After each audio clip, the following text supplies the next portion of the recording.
This is a PSA, or public sock announcement. Experts have declared Bombas socks as the best way to warm up chilly feet. These pairs are super cushy, soft, and designed for maximum coziness. Plus, for every pair purchased, another pair will be donated, so someone in need of essential clothing can stay warm this winter. Go to bombas.com/listen and use code LISTEN for 20% off your first purchase. That's BOMBAS.com/listen and use code LISTEN at checkout.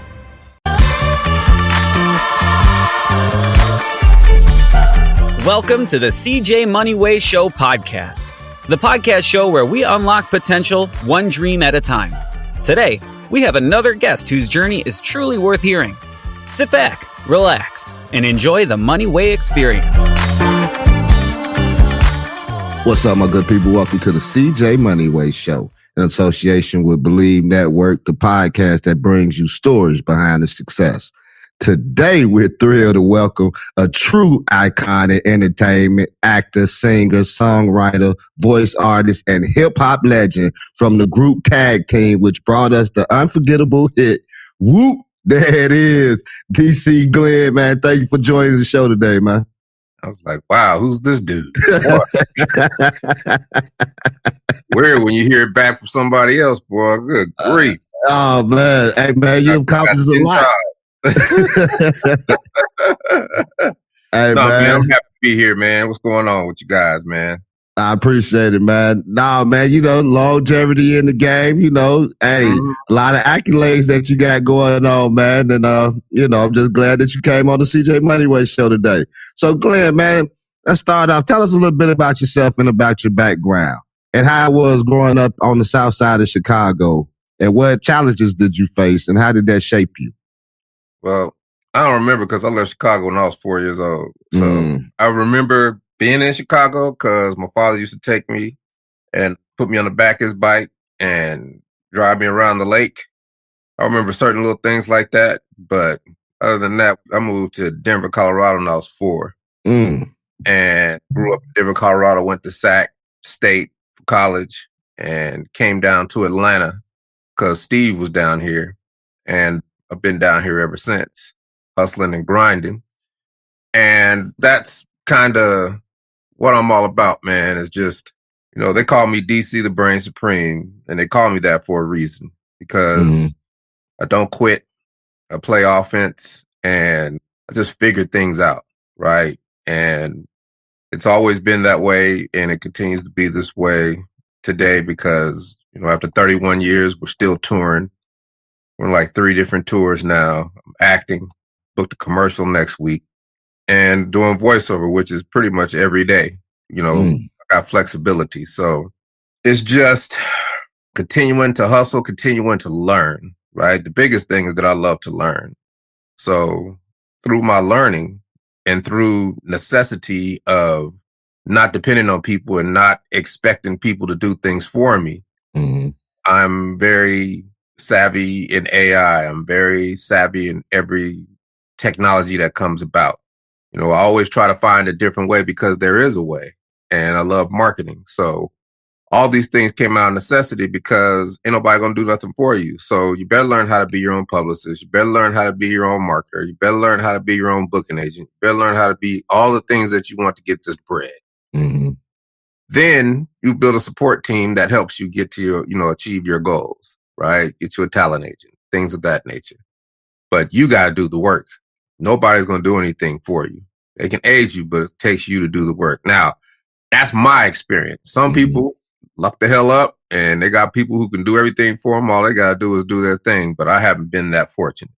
Right? And, because we had such a big record, we weren't able to really do anything else. And amongst other legal, we had been in a legal battle for we was in a legal battle from 98 to 2017, right?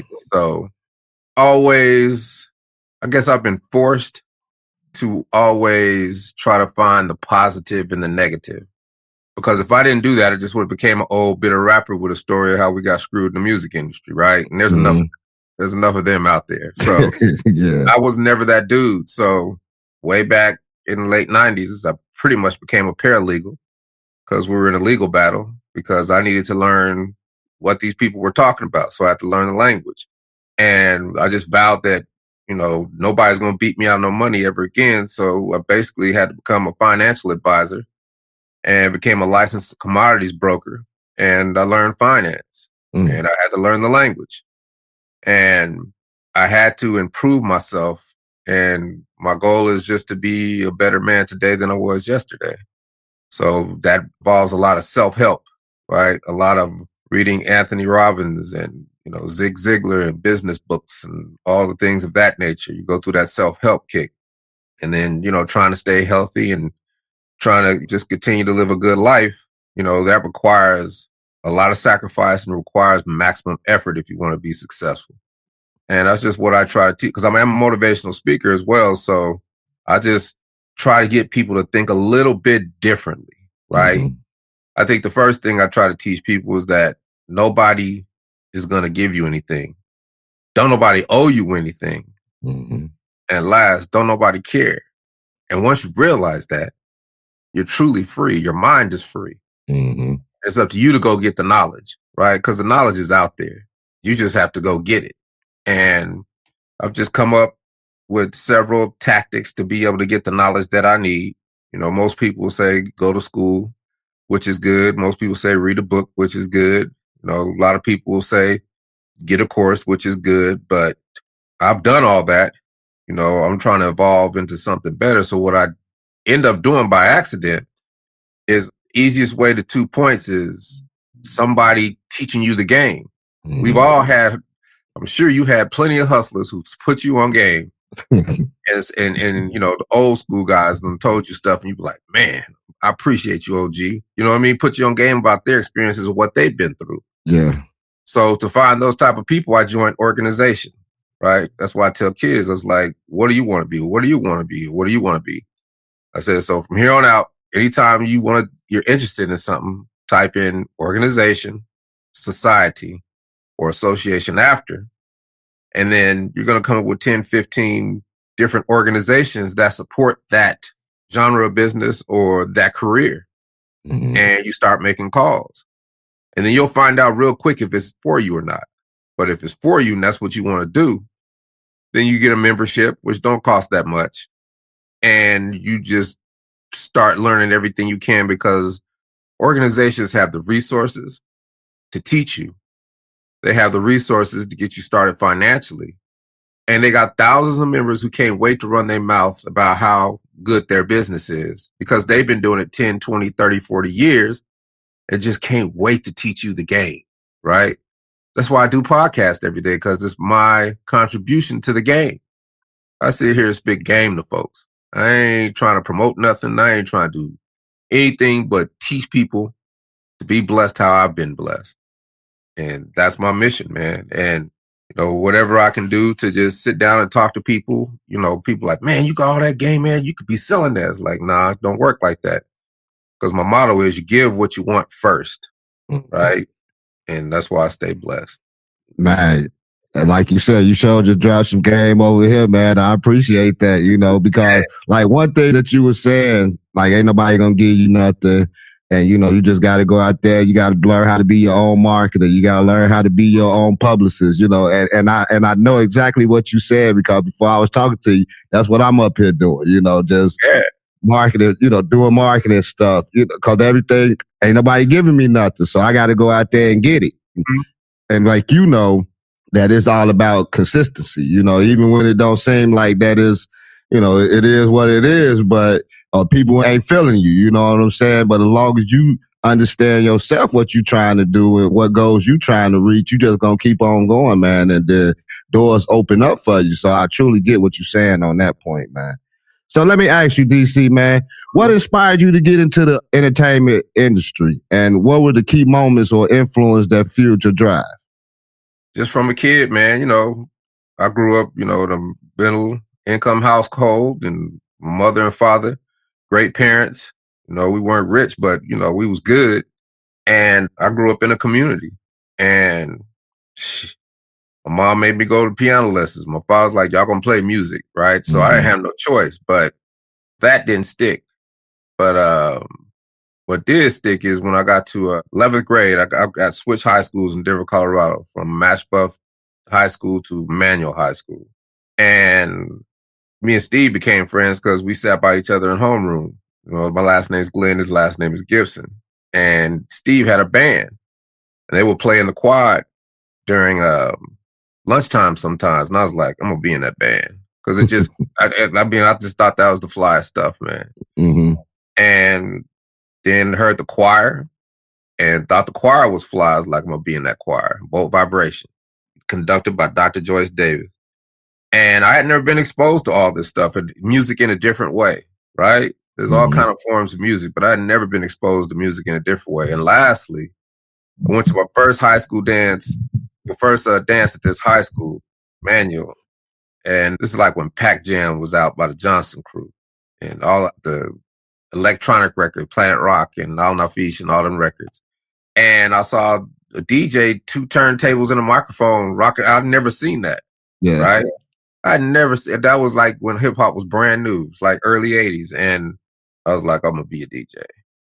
And I became all 3. And through years of hard work and mastery, I became very good at all of them. Right. And graduated, went to Sac State, learned how to use a 4-track because, you know, technology evolves, and always stayed up on the technology, became a great DJ, DJ'd all the frat parties and started DJing the clubs in Sacramento. I'm 19, 20, DJing in the club, supposed to be in class. I'm working. Then moved to Atlanta and didn't think my, you know, DJ skills were up to par. So I was trying to work at CNN, but ended up getting a job in Magic City. And that changed everything. Magic City actually ruined my life, and it's the greatest thing that ever happened to me. 2 things can be true. and you know, the rest is history, man. That's where Whoomp There It Is was spawned. You know what I'm saying? And being able to test your records to the place that you worked, and then you beating all the stars because you were in the #1 club in the city. You know what I mean? I'm friends with these people to this day. Dominique, Dion, you know, the Falcons back in the day, Otis Nick, all them Braves back in the day, all the artists back in the day. We all family, right? And so I was already popular before even thought about putting out records like that. It was always the goal to be a rock star. But down in the Southeast, you got to make booty shake. But my influences from all over the country, because when I was in SAC DJing, I would order from 12-inch dance records in DC. So I was getting all the New York records, down South records, Midwest records, not Midwest, like Texas records. I was getting all I was exposed to all the LA stuff at the beginning, right? And so my influences are wide ranging. So coming down to Atlanta, I was still trying to do hip hop. Then I realized we had to do some up tempo. And it's like I knew I wasn't going to be able to make the booty shake stuff, but I knew I could make stuff like, you know, I could make that electronic Planet Rock stuff because that's the essence of hip hop. That's the beginning of the B-boy era. Our first attempt was Whoomp There It Is. And it just blew up. I knew it was going to be a record, but as a young man, I'm thinking every record I make is going to be a hit record. So it was like, February 1993. You know, record labels was just, you know, back then it was New York and LA. And they were trying, you know, to do something with the record, but their motto was New York and LA. They didn't know how to do a down South record. But the young lady told me to call a guy named Al Bell. For those who don't know what Al Bell is, in the beginning of soul music, there were 3 record companies: Philly International, Motown, Berry Gordy, and Stax Records, which is Al Bell. And he had, you know, fast forward, he put out a record called Daisy Dukes by Deuce that blew up in the Southeast and it went gold. So she was like, you need to talk to him because he know how to use bass records. And I was like, cool, I can go gold. I don't mind. I just want to get put on. And I called him. He hit me back 2 weeks later. And I was like, look, man, I got a hit record. You need to, you know, I don't need it. You need to just sign us, man, because we're going to lose this thing if you don't hurry up and sign us. And he was like, all right. I was like, come on, man. You ain't even heard the record. He was like, I ain't got to hear the record. I hear it in your spirit. Let's agree to agree. Get this thing moving. And I was like, bet. And, you know, gave my 2 weeks in Magic City. Signed a messed up record contract. And after a month and a half, Tag Team was platinum. Rest is history, dog. So let me ask you about that, man. You know, because I know Whoop Dad came out in 93. Y'all sold over like 7 million singles worldwide. So what was that experience like? What kind of doors did that open for you guys? I mean, just being in the music industry, touring, meeting all the people, meeting your colleagues and the people who had hit records at the same time, and touring with people that you grew up listening to their records, and just fun. Cause we were young, man. So we just balling. And then I lived in Atlanta. So I was already popular. Right. So it really wasn't a big phase to me, but being to travel the world and go to Europe and, South America and just travel, man. And we had a really, really good time and a really, really good run. And, then the business part pops up because it's like, okay, now where's my money? And then that's when it gets sticky, right? And that's when it kind of just, I ain't gonna say fell apart, but that's when it started fading. And, big bank take little bank. And little bank thought he had big bank, but not the bank that the big bank got. So that's what, it was like, whoa, okay, I'm thinking I can legally deal with this. But then it's like, man, I had to go back to work after 4 years, right? And that's not a problem because basically be DJing back then was getting show money. So still doing shows, DJing in the club, went back to what I knew, DJing. But getting engaged can be stressful. Getting the right ring won't be at BlueNile.com. The jewelers at BlueNile.com have sparkle down to a science with beautiful lab-grown diamonds worthy of your most brilliant moments. Their lab-grown diamonds are independently graded and guaranteed identical to natural diamonds and ready to ship to your door. Get $50 off your purchase of $500 or more with code POD at BlueNile.com. That's BlueNile.com, code POD for $50 off. I studied, and I just vowed that that'll never happen again. And it's like, you can either put that stuff to the back of your head and fight, or you just become old and bitter. And I just refused to be that. But along that way, the growth and becoming a professional businessman, that is the byproduct of hustle. Because I've always been a hustler. Clubs taught me how to hustle, right? And, really, it goes back to my parents, because my parents made us, they gave us chores. We had to do work. Like I had to cut lawns and mow grass and shovel snow. I had to do all that stuff. Or I couldn't go out and play. If I didn't go to church, I couldn't go out and play. And back then, play was everything. Go play football with the neighborhood? Come on, man. Ride bikes with the neighborhood, play basketball, baseball, man, please. We was our own entertainment. Everything. Right? Because it was in a community of people, right? Like I grew up, I had the greatest childhood. I know there's a lot of people out there, my people that didn't have fathers, and I used to just not really talk about it. But I'm like, that ain't no excuse. I said, I had a great father. My father educated me in ways that I can educate you. So that's why I just give it away, because, don't use that as an excuse. I had a great father. I tell you everything he taught me right here on this podcast. So what's up? Don't use that as an excuse. There's always a way. And people don't realize that. And like I said, I'm a little different. I think backwards, right? Like you say, you were marketing, right? Yeah. And there's probably a concept of what social media is. There's a concept of what marketing is, but there really is no concept. Everybody comes up with an innovative idea and then everybody else follows. So why can't it be me that comes up with the innovative idea? Right.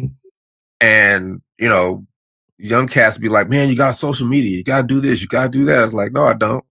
I said, man, my ass is old. I ain't trying to do that. But I do social media. Right. Yeah. I just do it differently. Because to me, people do social media for several reasons. Social media to some people is their life, right? Because they just put their life on blast the whole time. It's their own TV show. Hey, that's cool. Ain't me though. A lot of people need or want, because they've never had, attention. And they thrive it. So they do whatever to get that attention to keep it going, because it's an elixir, right? And I'm like, nah, let me figure out another way, right? And, social media, everybody's just me. Look at me. And I'm like, I tell people all the time, it's like, I don't need 100,000 people to like me. I just need 100 people to pay me, right? Mm. Don't miss out on CJ Moneyway's book, Both Eyes Open and Both Eyes Shut. And get ready to pre-order his upcoming release, The Issues of Life, coming soon. Moneyway, aiming to inspire. So I think about it differently.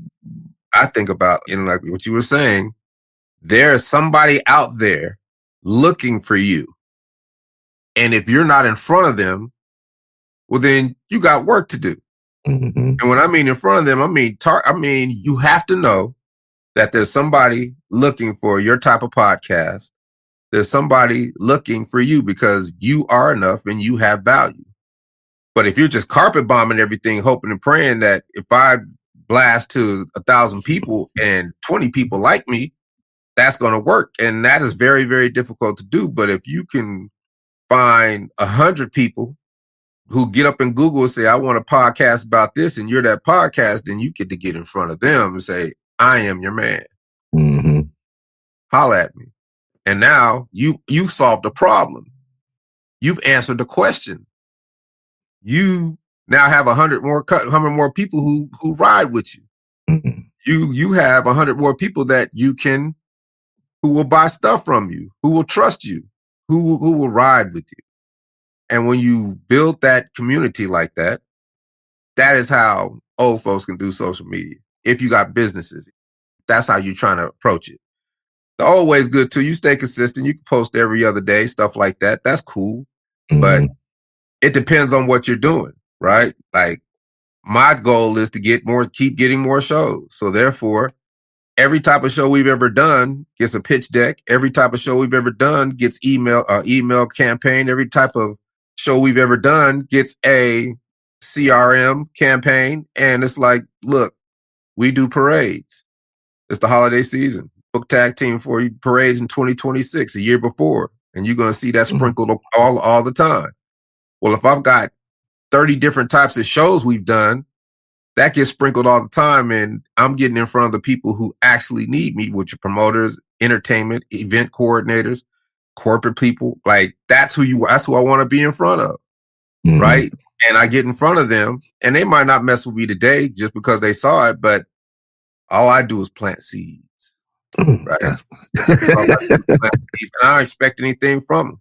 Yeah. Like you don't plant a seed and sit down Indian style, say, okay, seed, I need you to grow. Yeah.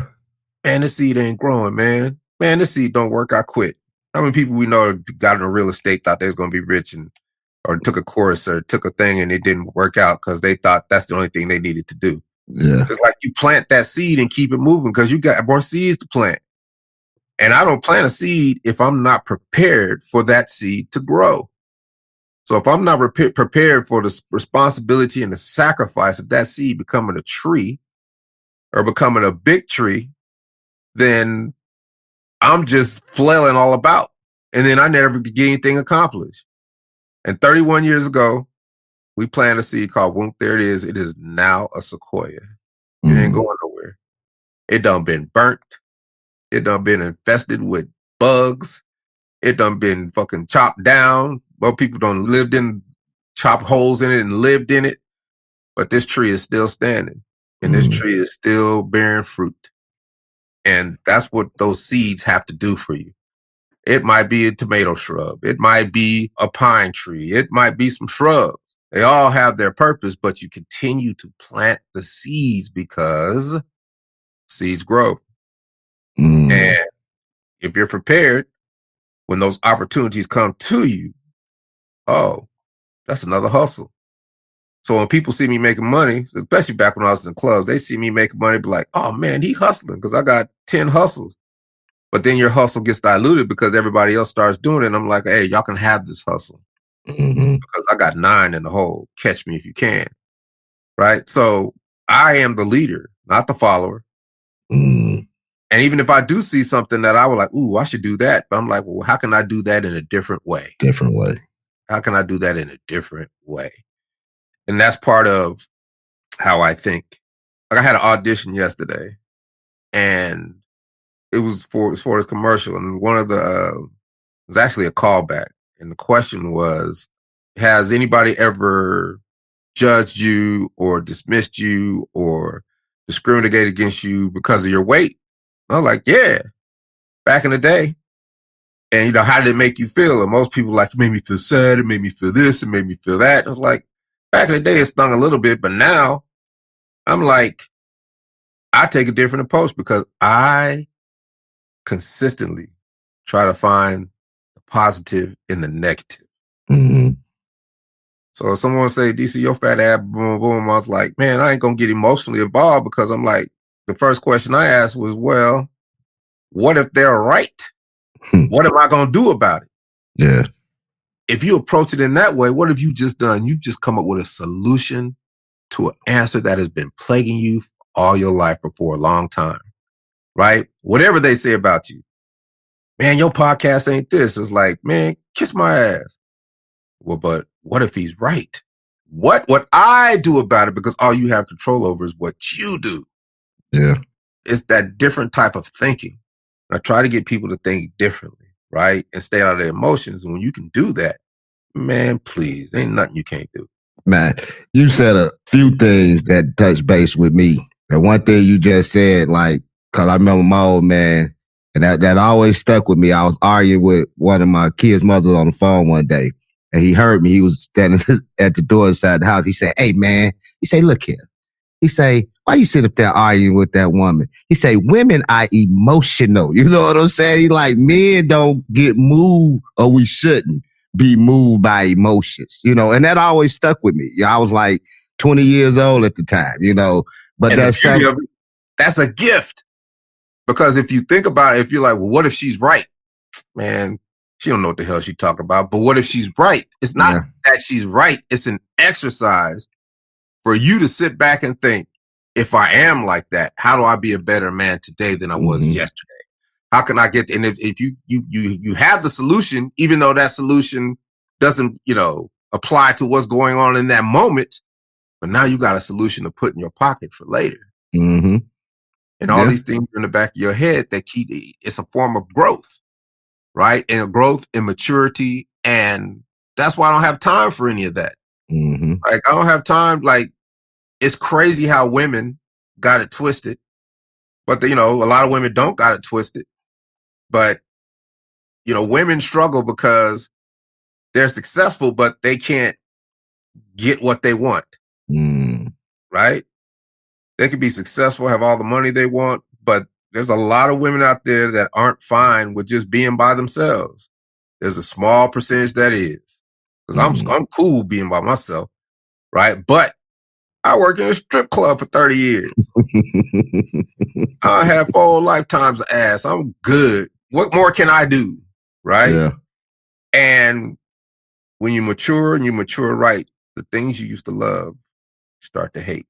And that's part of it, right? It's like, I can't waste my time, right? I'm not wasting my time dating because I know I tell people straight up, like, this, hey, we can get out, but you got to know this is only going to be about sex. There is really no way that we ever going to be together because I'm too set. I tell them the truth. If they want to continue on, I've done my part, right? But I'm not going to try to trick you out of something because I don't need to. You know, the best, you know, here's another thing. This is what is most important. The question was, when do you feel best in yourself? Right? When do you feel the best within yourself? And I said, right now. I said, let me tell you something. Because there's about 6 people in the room. I said, let me tell you something. I am a dapper, articulate, older, heavyset, successful man. And I get the privilege to stand in front of you good people and be me. Because that's who y'all want to see. Me. It don't get no better than that. It don't get no better than that. Right? So you are always enough. Right? Because I'm auditioning for y'all's commercial because y'all want me. I get to be me. So right now I'm feeling myself because you're asking me, when do you feel good? Because you are sitting here with me. So I'm like that with women. I'm like, you sitting here with me. It's all good. I feel great. I know what I'm about. I know what I am. But I have a lot of female friends, and that's what I'm telling you about how working in a strip club, working in Magic City is the greatest thing that ever happened to me and the worst thing that ever happened to me. Because I'm immune to women. I'm immune to that thing. I learned that after the first year. I learned that was not the most important thing in the world. Such as paper is. Paper, hey, happiness, paper, family. There's other things, right? Yeah. And once you realize that thing ain't the most important thing in the world, you are liberated as a man. Bro, I'm feeling you on every level on this. Not at the scale that you on, because I always look at it like, man, if I had money back when I was younger, I just would have been ignorant with it, because I was already. Everybody's ignorant when they're young with the money. Everybody get their money right when they was young. The outcast, everybody. We all blew the money, okay?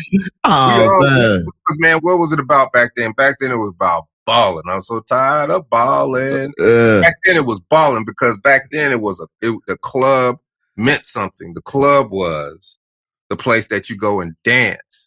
Right? Like the audition, I had to dance, right? And she was like, well, what do you want me to play? And I was like, just play some old school R&B. And she played September from Earth, Wind & Fire. And it took me back when you had to go ask a woman, hey, would you like to dance? Yeah. And which is basically when you dance with a woman, it's an introduction to feel each other out to see if you were feeling each other in a way that's positive.